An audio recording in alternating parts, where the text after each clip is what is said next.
The Russians are using this opportunity to basically do their best to shove the U.S. out of the Middle East, and they're doing it literally and figuratively right in front of our noses. One of the areas the Russians hit, north of Homs, where several factions, including the al-Qaeda affiliate al-Nusra and other anti-Assad groups, are fighting the regime.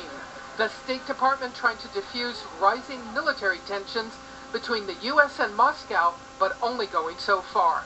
The United States and the coalition will continue our ongoing air operations as we have from the very beginning.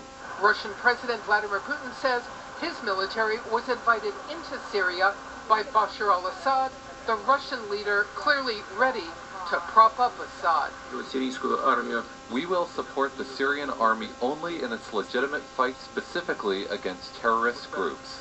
For now, little mention of ISIS, the U.S. priority.